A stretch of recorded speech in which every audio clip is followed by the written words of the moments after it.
بسم اللہ الرحمن الرحیم لقد جاءکم رسول من انفسکم عزیز علیہ ما عنتم حریص علیکم بالمؤمنین رؤوف رحیم فانتولوا فقل حسبی اللہ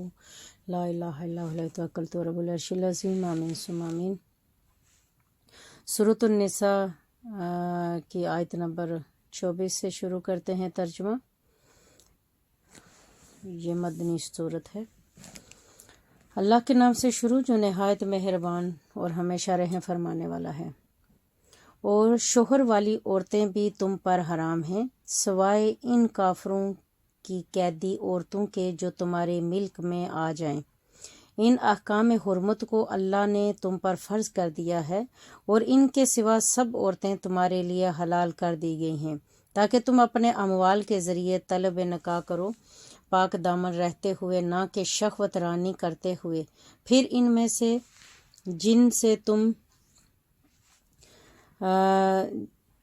جن سے تم نے اس مال کی عوض فائدہ اٹھایا ہے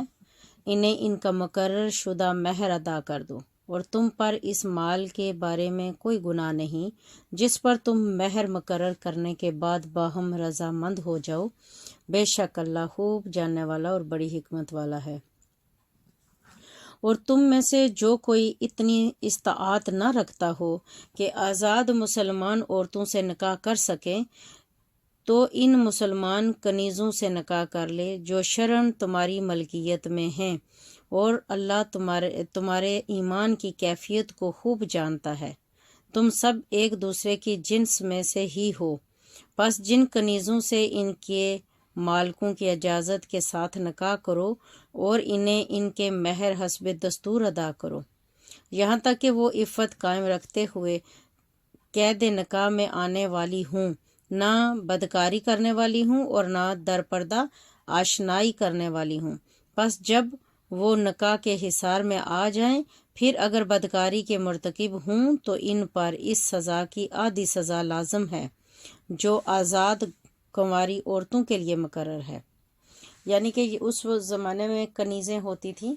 جیسے نوکرانیاں، غلام خریدے ہوئے ہوتے تھے انہوں نے، اور وہ کام کرتے تھے، ان کا ولی وارث کوئی ہوتا نہیں تھا تو وہی مالک ہوتے تھے۔ تو ان سے کہا گیا کہ ان سے بھی نکاح کرنا چاہو تو اچھے طریقے سے ان سے نکاح کرو، اور اگر اس کے بعد بھی وہ گناہ کر بیٹھیں تو پھر جو آزاد عورتوں کی سزا ہے اس سے آدھی سزا ان کو ملے۔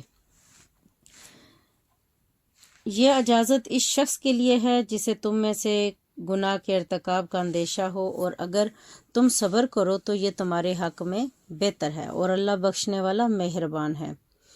اللہ چاہتا ہے کہ تمہارے لیے اپنے احکام کی وضاحت فرما دے اور تمہیں ان نیک لوگوں کی راہوں پر چلائے جو تم سے پہلے گزر رہے ہیں،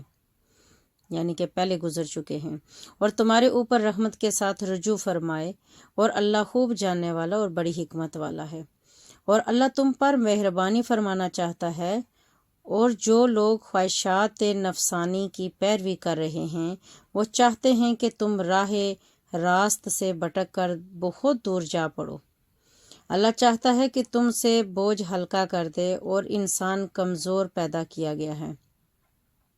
اے ایمان والو، تم ایک دوسرے کا مال آپس میں ناحق طریقے سے نہ کھاؤ سوائے اس کے کہ تمہارے باہمی رضامندی سے کوئی تجارت ہو، اور اپنی جانوں کو مت ہلاک کرو، بے شک اللہ تم پر مہربان ہے۔ اور جو کوئی تعدی اور ظلم سے ایسا کرے گا تو ہم عنقریب اسے دوزخ کی آگ میں ڈال دیں گے، اور یہ اللہ پر بالکل آسان ہے۔ اگر تم کبیرہ گناہوں سے جن سے تمہیں روکا گیا ہے بچتے رہو تو ہم تم سے تمہاری چھوٹی برائیاں مٹا دیں گے اور تمہیں عزت والی جگہ میں داخل فرما دیں گے۔ آمین ثم آمین۔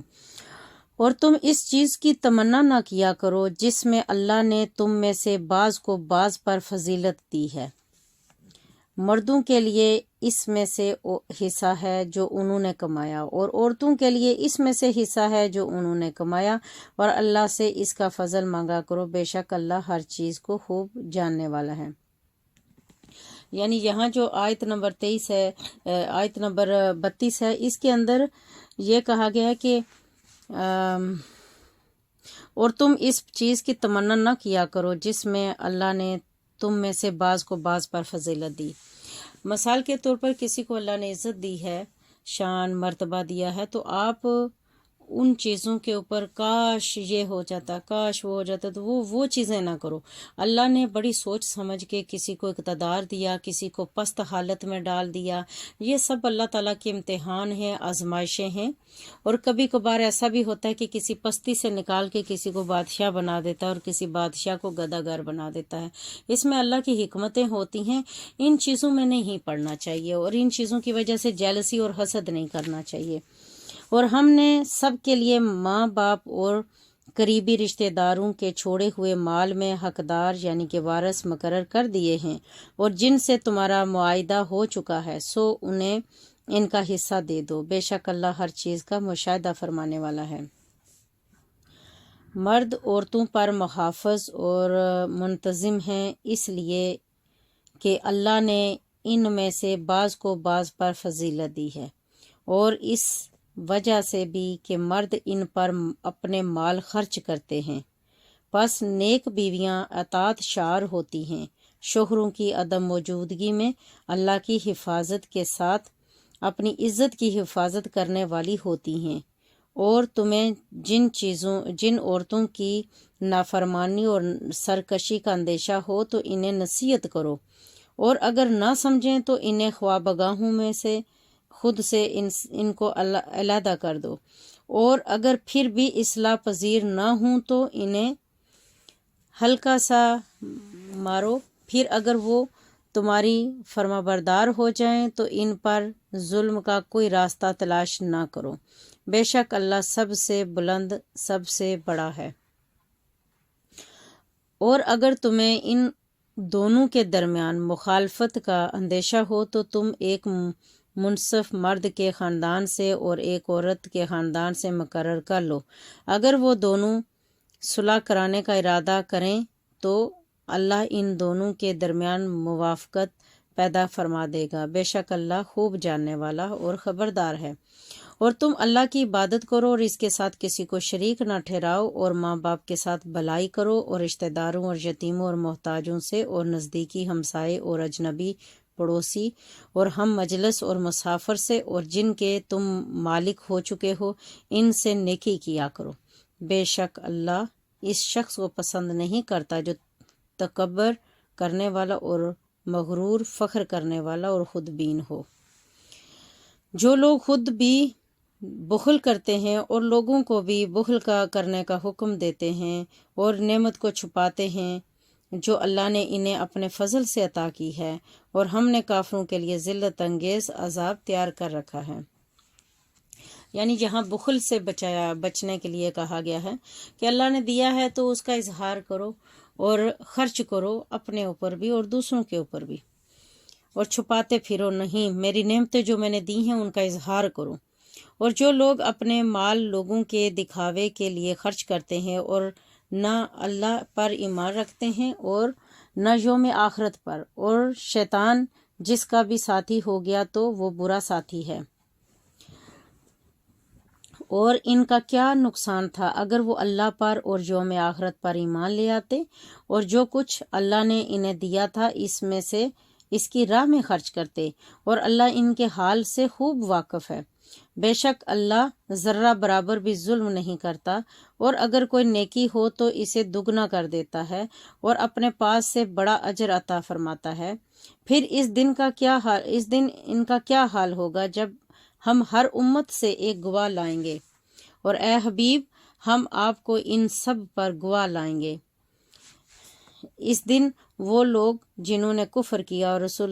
رسول کی نافرمانی کی آرزو کریں گے کہ کاش انہیں مٹی میں دبا کر ان پر زمین برابر کر دی جاتی، اور وہ اللہ سے کوئی بات نہ چھپا سکیں گے۔ اے ایمان والو، تم نشے کی حالت میں نماز کے قریب مت جاؤ یہاں تک کہ تم وہ بات سمجھنے لگو جو کہتے ہو۔ یعنی کہ بندہ بعض اوقات نشے کی حالت میں ایسا ہوتا ہے کہ جو منہ سے کہہ رہا ہوتا ہے وہ خود اس کی سمجھ میں نہیں آ رہا ہوتا، تو جو خود بندہ کہے اور وہ اس کی سمجھ میں آ جائے تو اس کا مطلب ہے کہ وہ نشے کی حالت میں نہیں ہے۔ اور نہ حالت جنابت میں نماز کے قریب جاؤ، یہاں تک کہ تم غسل کر لو، سوائے اس کے کہ تم سفر میں راستہ طے کر رہے ہو، اور اگر تم بیمار ہو یا سفر میں ہو، یا تم میں سے کوئی قضائے حاجت سے لوٹے، یا تم نے اپنی عورتوں سے مباشرت کی ہو، پھر تم پانی نہ پا سکو تو تم پاک مٹی سے تیمم کر لو، پھر اپنے چہرے اور اپنے ہاتھوں پر مسح کر لو۔ بے شک اللہ معاف فرمانے والا، بہت بخشنے والا ہے۔ کیا آپ نے ان لوگوں کو نہیں دیکھا جنہیں آسمانی کتاب کا ایک حصہ عطا کیا گیا؟ وہ گمراہی خریدتے ہیں اور چاہتے ہیں کہ تم بھی سیدھے راستے سے بہک جاؤ، اور اللہ تمہارے دشمنوں کو خوب جانتا ہے، اور اللہ بطور کارساز کافی ہے، اور اللہ بطور مددگار کافی ہے۔ اور کچھ یہودی تورات کے کلمات کو اپنے اصل مقامات سے پھیر دیتے ہیں اور کہتے ہیں کہ ہم نے سن لیا اور انہیں مانا، اور یہ بھی کہتے ہیں سنیے، معاذ اللہ، آپ سنوائیے نہ جائیں، اور اپنی زبانیں مروڑ کر دین میں طعنہ زنی کرتے ہوئے رائنا کہتے ہیں۔ اور اگر وہ لوگ اس کی جگہ یہ کہتے کہ ہم نے سنا اور ہم نے اطاعت کی، اور حضور ہماری گزارش سنیے اور ہماری طرف نظر کرم فرمائیے، تو یہ ان کے لیے بہتر ہوتا اور یہ قول بھی درست اور مناسب ہوتا، لیکن اللہ نے ان کے کفر کے باعث ان پر لعنت کی، اور سو تھوڑے لوگوں کے سوا وہ ایمان نہیں لاتے۔ یعنی کہ لوگ تنزن زبان کو مروڑ تروڑ کے آقا علیہ الصلوۃ والسلام جی کو اس انداز میں بلاتے تھے کہ وہ بے ادبی میں جاتا تھا، تو اللہ تعالیٰ کو اپنے محبوب کی بے ادبی پسند نہیں، تو وہ ادب کے طریقے سکھا رہا ہے۔ اے اہل کتاب، اس کتاب پر ایمان لاؤ جو ہم نے اب اپنے حبیب محمد صلی اللہ علیہ وسلم پر اتاری ہے، جو اس کتاب کی اصلاً تصدیق کرتی ہے جو تمہارے پاس ہے، اس سے قبل کہ ہم بعض چہروں کے نقوش کو مٹا دیں اور انہیں ان کی پشت کی حالت پر پھیر دیں، یا ان پر اسی طرح لعنت کریں جیسے ہم نے ہفتے کے دن نافرمانی کرنے والوں پر لعنت کی تھی، اور اللہ کا حکم پورا ہو کر ہی رہتا ہے۔ بے شک اللہ اس بات کو نہیں بخشتا کہ اس کے ساتھ شرک کیا جائے، اور اس سے کم تر جو گناہ بھی ہو جس کے لیے چاہتا ہے بخش دیتا ہے،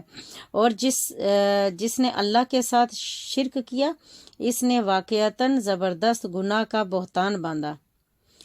کیا آپ نے ایسے لوگوں کو نہیں دیکھا جو خود کو پاک ظاہر کرتے ہیں، بلکہ اللہ ہی جسے چاہتا ہے پاک فرماتا ہے، اور ان پر ایک دھاگا کے برابر بھی ظلم نہیں کیا جائے گا۔ آپ دیکھیے وہ اللہ پر کیسے جھوٹا بہتان باندھتے ہیں، اور ان کے عذاب کے لیے یہی کھلا گناہ کافی ہے۔ صدق اللہ العظیم۔ یہ سورت 50 تک ترجمہ ہو گیا ہے۔ اللہ تعالیٰ سے دعا کرتے ہیں کہ یا اللہ پاک سورت النساء کے اس حصے میں جو بھی ہمیں حکم اللہ تعالیٰ آپ کی طرف سے آئے ہیں، ہمیں ان کے اوپر عمل کرنے کی توفیق عطا فرما۔ بے شمار غلطیاں کوتاہیاں یا اللہ ہم سے ہو جاتی ہیں، جانے ہوئے انجانے میں، یا اللہ تو ساری غلطیوں سے درگزر فرما، اور یا اللہ تعالیٰ ہمیں علم باطن سے نواز، ظاہری اور باطنی دونوں علم سے نواز، اور ہمیں سرخرو فرما۔ ہم سب سننے والے پڑھنے والوں کو یا اللہ تعالیٰ تو بخش دے، اور جنت الفردوس میں جگہ عطا فرما، اور دنیا میں بھی یا اللہ تو سرخرو فرما۔ آمین ثم آمین۔ وصلی اللہ تعالیٰ علی خیر خلقہ محمد وآلہ عرشہ اجمعین برحمتک یا ارحم الراحمین۔ آمین ثم آمین۔